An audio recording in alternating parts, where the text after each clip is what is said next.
Olá! Está começando o programa Saber é Saúde. Aqui, quanto mais sabemos, mais temos chance de uma vida saudável e equilibrada. Minha gente, não é pequeno o número de pessoas que hoje se queixa de doenças nas vias aéreas superiores. A exemplo de rinite, sinusite, amidalite, faringite, laringite, esses ites todos que na realidade significam inflamação em algum desses pontos. Mas por que as pessoas estão mais suscetíveis a essas doenças? O que está acontecendo e o que se pode fazer para evitar ou pelo menos aliviar e diminuir as chances de se contrair esses problemas? Quem vai responder para a gente é nossa convidada de hoje, que é para lá de especial. Vamos conversar com a otorrinolaringologista Débora Lilian Nascimento Lima. Doutora Débora é médica do Hospital Leonardo da Vinci e professora do curso de Medicina da Universidade de Fortaleza, Unifor. É graduada em Medicina pela Universidade Federal do Piauí e tem aperfeiçoamento em Laringologia Adulto e Pediátrica pela Escola de Saúde Pública, AESP. Também tem título de especialista pela Associação Brasileira de Otorrinolaringologia e Cirurgia Cérvico-Facial. Seja bem-vinda, doutora Débora. Muito obrigada. Prazer recebê-la aqui. Então, é um prazer estar aqui conversando com você, com todos que estão em casa sobre assuntos tão pertinentes, né, à nossa saúde e que afetam as vias respiratórias. E a otorrino não cuida só disso, mas cuida também da parte de qualidade vocal, da nossa audição, que também é tão importante e que é fundamental para que a gente continue se comunicando, se desenvolvendo. E é um prazer estar aqui falando sobre algo que é tão prazeroso, tão importante. A sua especialidade cuida exatamente do nariz, ouvido, garganta. E as pessoas hoje se queixam muito. E esse período agora de vento, as pessoas mais alérgicas, então, contraem muito esse tipo de doença. O que a senhora pode dizer, o que a senhora pode aconselhar? Exatamente, esse período começa aí os ventos em maior quantidade no nosso estado, e a gente sabe também que tem a floração do caju, né, nessa época. E aí é um período em que as pessoas estão mais suscetíveis a alergias respiratórias, porque muitas pessoas têm alergia a pólen, a poeira, né, o estilo de vida atual da nossa população, as grandes cidades, a poluição, são fatores que também contribuem para o desenvolvimento de infecções respiratórias e também a perpetuação aí de quadros alérgicos, né? Algumas pessoas têm asma, têm rinite alérgica e que pioram muito nesse período. Então, o que é que a gente aconselha? Que seja sempre no ambiente, na medida do possível, evitado carpetes, cortinas, as pessoas que evitem assim, ambientes com muita poeira, cuidados especiais com a limpeza, tanto de ventiladores como ar-condicionado. Então, acho que assim, para iniciar o nosso papo, isso daí seriam alguns cuidados importantes e o período, né? Que esse período aumenta realmente a suscetibilidade às crises de alergia. Quais são as principais queixas hoje dos seus pacientes? Bom, as queixas de otorrino, elas são muito sazonais, né? Então, variam de acordo com o período do ano. Esse período, ele é caracterizado mesmo pelas crises de alergia respiratória, principalmente as crises de rinite, né? Então, adultos, crianças, pessoas que têm principalmente história familiar, né? Então, é muito comum que uma mãe tenha várias crianças em casa passando pelo mesmo problema. E nessa época do ano eu recebo muitas mensagens. Doutora, o nariz começou a escorrer, tá espirrando muito. Será que eu devo iniciar um antibiótico? Às vezes as pessoas elas ficam um pouco ansiosas. A gente sabe que principalmente quando é com a criança, né? Então, atualmente, nesse período do ano, a gente tem muito esse tipo de queixa. Quando a mãe deve se preocupar quando a criança está assim, com o nariz mais entupido, com o pulmãozinho mais cheio? O que é que serve de alerta, por exemplo? Sim. As mães se preocupam muito com a tosse produtiva. Elas acham que a criança começa primeiro com coriza, depois vai começar a tossir. E aí, depois essa tosse começa a ficar uma tosse mais cheia, mais carregada. Então, é quando as mães, elas acham que, poxa, doutora, será que meu filho está evoluindo com a pneumonia? Será que precisa de um antibiótico? E a gente sabe que nem só isso é suficiente para eu prescrever um antibiótico, para eu dizer que a criança está com a pneumonia. Tem sinais muito mais importantes. Quais são? Um dos sinais que eu diria seria o tempo de evolução. Por exemplo, se é uma doença que ela está aí se estendendo por mais de 10 dias, né? 7 a 10 dias. Febre alta por mais de 48 horas, febre que chega aí a 39 graus, 40 graus, né? A criança que apresenta queda do estado geral, que é isso? É um menino que ficava brincando, correndo, pulando e de repente ele só quer dormir, ele não quer conversar, ele tá muito quietinho, muito restrito, né? Dores de cabeça muito intensas são também sinais de alerta para que a gente fique atento que uma infecção respiratória pode estar aí evoluindo para uma coisa mais séria, né? A gente sabe que as sinusites, elas na maioria das vezes são virais, são benignas, mas nas crianças especialmente a gente tem que ter atenção, porque podem acontecer complicações e essas complicações podem ser mais graves. Então, outro sinal seria quando tiver alguma alteração também na parte dos olhos, porque quando a gente tem um inchaço no olho, né, concomitante a uma crise respiratória com febre alta, a gente tem que levar imediatamente para o hospital, porque pode estar havendo aí uma complicação orbitária de uma sinusite. Sim. Então, assim, acho que tem esses sinais. E a rinite não, a rinite, ela se confunde um pouco com a infecção, mas é predominante aqueles espirros, aquela coriza, sem queda do estado geral, sem febre, e que às vezes melhoram com a lavagem nasal, também com o uso de antihistamínicos, que são os antialérgicos muito comuns aí. Isso. Que algumas mães que têm vários filhos, ou que já passam por isso com muita frequência, todos os anos. Que não é de primeira viagem, como se diz. Exatamente, já sabem. Mas ter cuidado também com a automedicação. E ela também, a mãe, medicar o filho sem passar por uma profissional. Com certeza, né? Principalmente se há algum desses sinais de alerta. E acho que, assim, tem uma coisa que é importante, é que a mãe, a família, ela tem um médico de confiança. Alguém que ela possa ter contato, não só naquele momento da emergência, né? Sim, alguém que ela possa, doutor, eu preciso me preocupar. Hoje também a tecnologia tem nos ajudado muito, né? Então, existem aí muitas ferramentas que a pessoa pode passar por uma orientação médica, até por telemedicina, por telesaúde, os convênios. Perfeito. Muitas vezes eles oferecem isso. Então, às vezes, levar também a criança à emergência, só porque está espirrando, nariz escorrendo, há poucos dias, sem nenhum sinal de alerta, também não recomendo, porque você está expondo a criança a um ambiente já contaminado, cheio, quando você pode ter uma orientação de um profissional de saúde de sua confiança, ou mesmo utilizar aí dos meios da telesaúde, que hoje são oferecidos com muita qualidade no nosso estado. Doutora Débora, a criança geralmente não verbaliza, mas o adulto se queixa muito de zumbido, dor no ouvido, tontura. Sim. O que a senhora diz sobre isso? Bom, zumbido, dor no ouvido é sinal que algo está errado com o nosso aparelho auditivo, com o nosso ouvido, né? Então, eu sempre recomendo que, se existe essa queixa, se procure um especialista, de fato, né?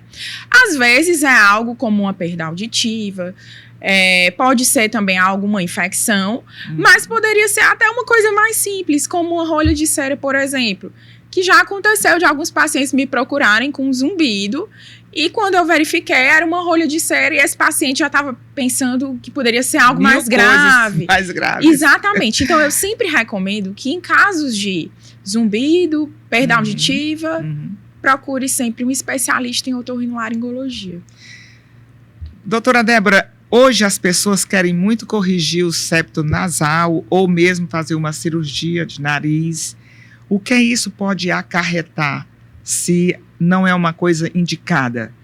Excelente pergunta, né? As cirurgias, elas são indicadas quando o paciente geralmente apresenta uma condição de desvio de septo, uma obstrução nasal, uma sinusite, essas cirurgias que você me perguntou, e que não melhoram com tratamento clínico, né? Nem toda sinusite, nem todo desvio de septo é necessário passar por um procedimento cirúrgico.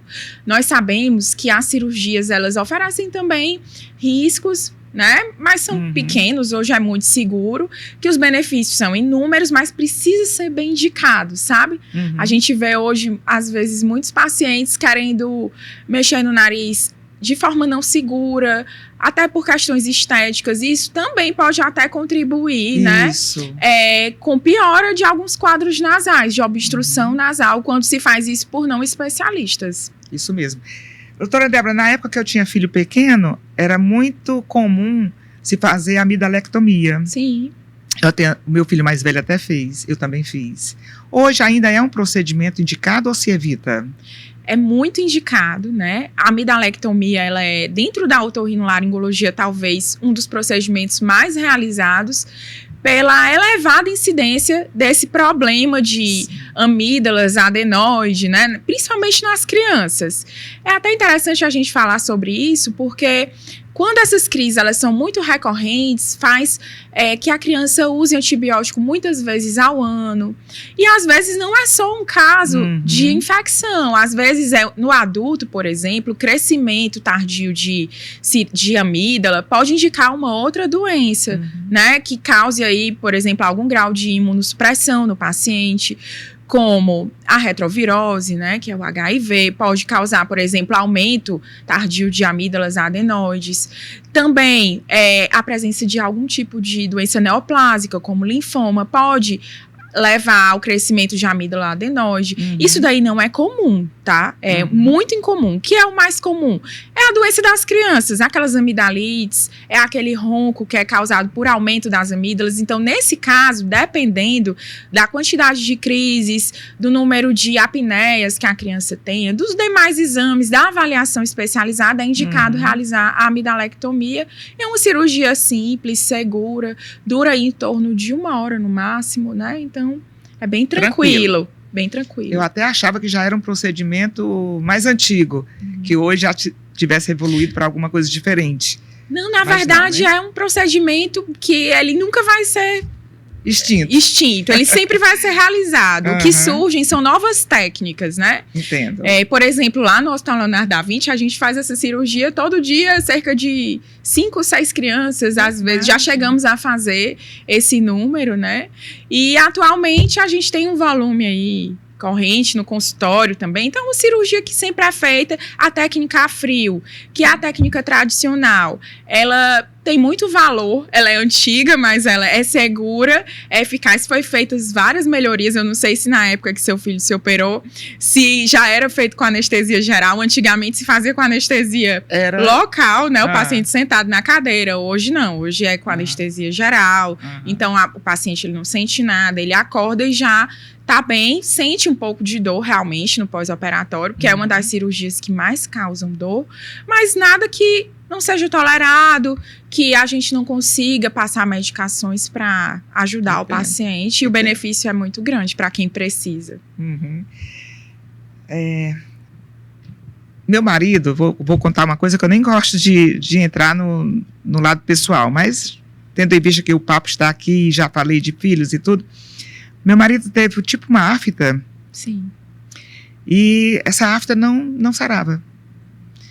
E ele foi ao otorrino, Israel Pinheiro, nosso amigo que a gente tem há bastante tempo. E ele telefonou para mim na época e disse: Angélica, eu vou pedir um examezinho mais apurado. Aí eu imediatamente, eu digo CA? Ele disse: não, vamos investigar. E era CA. Quando se preocupar com uma feridinha, ou uma afta que demora a sarar, ou algo que não é normal na língua, na bochecha, em algum canto.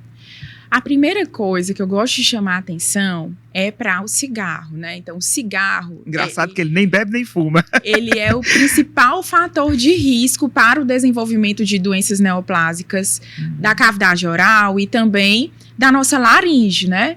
Então, a principal coisa que a gente deve se preocupar seria, primeiro, com o tamanho da lesão e o tempo, né? Se é uma lesão que está aumentando de tamanho e que ela está aí há muito tempo, né? Eu diria assim que mais do que 15 dias, 3 semanas, seria importante procurar um especialista.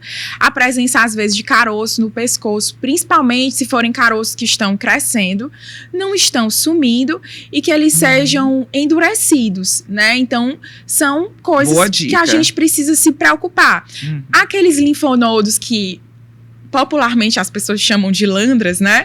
Que você sente, é normal que você tenha uma vez ou outra, eles somem, eles reaparecem e eles estão muito associados a infecções, né? Questões dentárias também podem causar algum tipo de lesão oral aí associada que precisa às vezes ser vista de também. Contato, né? Exatamente, também por um dentista. E quando você pensa aí nas doenças da laringe, o principal sintoma seria a rouquidão. Toda rouquidão que ela está persistindo por mais de 2 semanas, precisa procurar um especialista. É necessário fazer um exame chamado de laringoscopia, porque muitas vezes, só examinando, a gente conversando, eu vou perceber que você está rouca, seu marido está rouco, não sei. Mas eu não vou identificar essa lesão, as características, né? Não vou saber se isso é uma coisa benigna ou se tem umas características mais malignas. Tem também um vírus, que é o vírus HPV, que ele causa verrugas, né? Isso. E essas que não seria bem uma afta, mas seria um tipo de lesão que acomete a cavidade oral e também a laringe, e que a gente tem que ter cuidado, porque existe aí hoje vacina, né, para o HPV, que pode aí estar prevenindo a ocorrência dessas doenças causadas pelo HPV, que na via respiratória a gente tem as verrugas da cavidade oral e tem também a papilomatose respiratória, né? Isso daí pode causar coisa tão grave como... papilomatose? Seria uma lesão que ela surge como se fosse um pequeno tumor benigno, que ele é causado pelo HPV. Pelo vírus, né? Que também acomete a genitália, formando aquele condilomazinho, né? Que é aquela verruga na genitália, e pode ter transmissão aí, principalmente via sexual. E hoje a gente tem vacina para isso. E o HPV, além de causar essas lesões que podem, dependendo da gravidade, obstruir a via respiratória, ele também pode ser um dos fatores que podem se desenvolver a um câncer depois, né? Isso. O que é que eu chamaria a atenção? A presença de caroços, o tempo, né, de evolução dessas lesões e a rouquidão associada também, né, importante. Pois é, depois ele procurou, indicado pelo Israel Pinheiro, médico... doutor Israel, maravilhoso, ótimo, né? Foi meu chefe na residência. Maravilhoso, quero mal bem a ele. E aí ele procurou um médico de cabeça e pescoço, fez a cirurgiazinha, ficou ótimo. Então é bom que se diga isso, né, que se procure um médico, né, o mais rápido possível, exatamente para evitar futuros problemas, né? E problemas mais graves. E o diagnóstico precoce, ele possibilita aí, como no caso do seu marido, uma cirurgia que não é mutilante, né? Isso. E que a pessoa tem uma qualidade de vida normal depois, que não precisa, às vezes, de terapia complementar, né? Porque quando a gente deixa avançar e descobre, às vezes, só aquela pequena cirurgia, que muitas vezes não seria nem percebida por outras pessoas, acaba precisando aí passar por quimioterapia, radioterapia, outros problemas. Ele fez rádio, mas tudo bem. Uma coisa que chama muita atenção é a voz. Sim. Né? Eu, por exemplo, eu tenho muito cuidado. Ontem me chamaram para ir a um evento. Eu disse, eu não vou porque eu vou gravar pela manhã. E um evento onde tem uma música alta, eu vou ter que elevar o volume da minha voz. E no outro dia eu já posso estar rouca, a voz pequena, não dá, né? Então eu tenho muito cuidado com a voz. Quais são esses cuidados que a senhora diz e recomenda para se evitar essa rouquidão, para se evitar problema nas cordas vocais? Rouquidão por mais de 2 semanas, como eu falei, é algo que precisa ser visto pelo especialista, né? Mas nem sempre a rouquidão, ela é assim, dessa forma, que vem e fica por mais de 2 semanas. O que é muito comum? para o público aí em geral.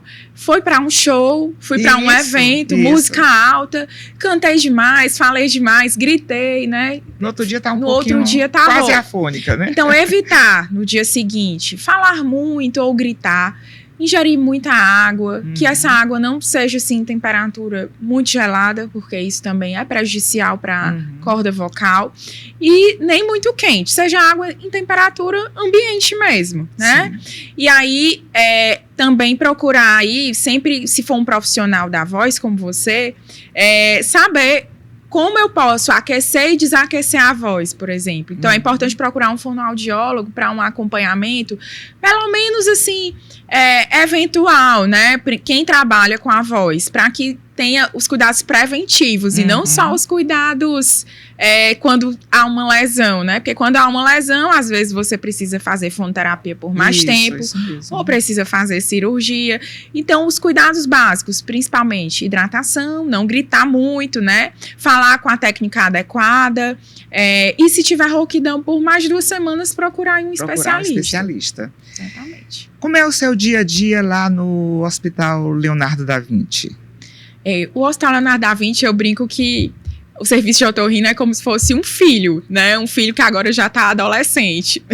Então, eu tenho muito carinho pelo hospital, pelo serviço. Nós já realizamos mais de 3.700 cirurgias desde que iniciamos. Nossa, em que tempo? Iniciamos aí em 2020, em meio à pandemia, né? Existiam aquelas ondas de Covid, em que tinha muitos casos, e aí o hospital, em determinado momento em que havia uma remissão desses casos, ficou ocioso e houve aí uma iniciativa conjunta do governo do estado em chamar atenção para as cirurgias eletivas, que são as cirurgias que os pacientes muitas vezes esperam, porque não são urgência, elas não precisam ser feitas de imediato, mas causam muito prejuízo para a nossa população. Então, você imagina que com a pandemia, essa fila, ela aumentou muito, ela já era grande, né? Então, a fila de otorrino, na época, que se sabia, tinha mais de 2.000 pessoas esperando, né? Então, foi, assim, um grande desafio, desenvolver um projeto para que a gente conseguisse oferecer as cirurgias para a população. Hoje lá nós fazemos, acho que as cirurgias de otorrino em todas as áreas, ouvido, nariz, laringe, cirurgias de amígdala, cirurgias de adenoide, desde cirurgias de baixa complexidade até a média e algumas até de alta complexidade, né?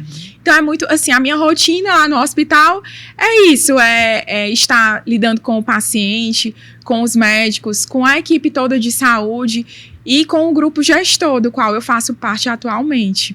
Muito bom. Então, é muito prazeroso. Bem. E é bom saber que tem esse suporte, né? Isso. Que a população pode contar, porque é um número de cirurgias bem elevado, né? Bem elevado, e não só cirurgias, mas também exames, né? Lá a gente tem exames de nasofibroscopia, laringo, também temos exames de audiometria.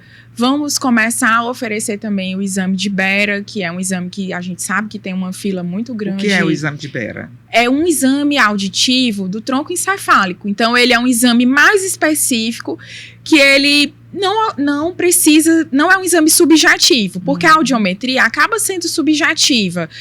Você está aqui e aí eu vou perguntando, você está usando um fone de ouvido numa cabine isolada, e aí a fonoaudióloga vai colocando alguns tons para você ver se você escuta ou não. E você já fez a audiometria? Conhece alguém que fez? Já fiz. Então, é um exame que todo mundo que percebeu que está com perda auditiva deveria ter acesso, né? E aí, ele é de muita valia, mas ele é subjetivo. Esse exame, ele serve também para como é? Tontura? Labirintite. Na verdade, a labirintite, ela é um dos tipos mais raros de tontura, né? Existem uma gama de doenças que são responsáveis por causar a tontura, as labirintopatias periféricas, né? E a gente tem muita coisa fora a labirintite. Labirintite, a gente tem até um jargão aí nas redes sociais, que tem alguns colegas que são especialistas em otoneuro e fazem uma campanha, né? Que é pare de falar labirintite. Labirintite. Porque tontura não é igual a labirintite, precisa de uma investigação especializada, né? Olha como é o senso comum. Existem doenças específicas que causam, por exemplo, uma muito típica, que é zumbido, tontura, pressão no ouvido e perda auditiva seria a doença de Meniere, que não é labirintite. Não é. Então, a audiometria ela é um dos exames, né? Sim. O Bera, que é esse exame do tronco encefálico, ele é um exame que ele pode ser feito até em recém-nascido, em crianças pequenas, porque ele não precisa da colaboração do paciente para a resposta do exame, né?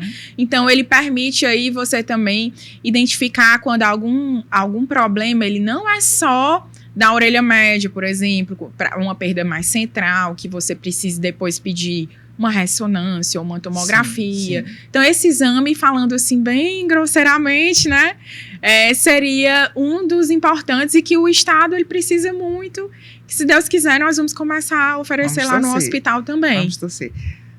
Nosso tempo está se esgotando, mas nossa, passa rápido, né? Porque é tanta coisa para se falar e falei tão pouco sobre voz. Mas ronco. As pessoas reclamam muito, porque fulano está roncando, porque não dá para dormir com fulano perto. O que é o ronco na concepção médica? Pronto, o ronco, ele é um dos sintomas, né, que podem estar aí associados à síndrome da apneia obstrutiva do sono. O que é isso, né? É um problema que a pessoa, durante a noite, ela apresenta várias questões como dessaturação noturna, pausa respiratória, aquele sono que não é tranquilo. O que é essa dessaturação noturna? A via aérea, ela, durante a noite, ela colapsa, ela relaxa nessas pessoas. Sim. E é como se fechasse mesmo a passagem do ar. E na hora que fecha, começa a baixar a saturação e o nosso corpo, Deus é tão perfeito que faz com que a gente desperte e recupere para que o oxigênio do sangue ele volte a subir, que a pessoa não tenha assim um prejuízo tão grande. Agora, quando isso ocorre de forma repetida, por exemplo, todas as noites, todos os dias, isso pode causar problemas graves, né? Está associado aí à síndrome metabólica, né? A questão também de hipertensão, que de difícil controle muitas vezes, porque não está se sabendo aí a causa associada, que seria a apneia. Sim, né? Sim. Então, a gente tem que também lembrar das questões neurológicas que estão associadas à apneia. Então, é um mundo, né? O ronco, ele é só um sintoma desse problema tão importante, que é a apneia. Muitas pessoas pensam, doutora, eu vou operar o desvio de septo e eu vou melhorar do ronco? Às vezes melhora um pouco, às vezes sim, mas às vezes não é o principal fator. O principal fator é esse fator faríngeo mesmo, né? Nós temos colegas dentro da otorrino que são especialistas em sono, não só dentro da otorrino, mas de outras especialidades, como neurologia, psiquiatria, né? Os pneumologistas também. Então, é uma equipe bem multidisciplinar que pode cuidar do paciente que tem problemas de sono. Mas a sonolência, ela é um problema sério, grave, que deve ser, assim, a apneia deve ser tratada e diagnosticada, porque é uma pessoa que ela rende menos durante o dia, que tem uma chance de um acidente automobilístico, né? Porque fica sonolento o tempo todo. As crianças, muitas vezes, que têm aumento de amígdala, adenoide, elas roncam e elas têm apneia. E são aquelas crianças que muitas vezes não têm um bom rendimento escolar. Que às vezes tem aí uma agitação que é confundida, às vezes, com TDAH, né? Então, já tive alguns pacientes com quadro de apneia grave e que era muito agitado e que a mãe já tinha sido até diagnosticado com TDAH, né? E que depois que corrigiu a questão do sono, viu-se que a criança melhorou muito do comportamento. Muito bom. Então o sono é fundamental, é importante e não deve ser negligenciado, né? Deve ser também procurado aí um especialista se tem alguma queixa relacionada a isso, principalmente o ronco. Chegamos ao final. E aí a gente costuma aqui brindar com água. Perfeito. Porque água é ótimo para a voz, como foi citado, né? E para a saúde, porque saber é saúde, né? Saber é saúde. Tintim. Tintim.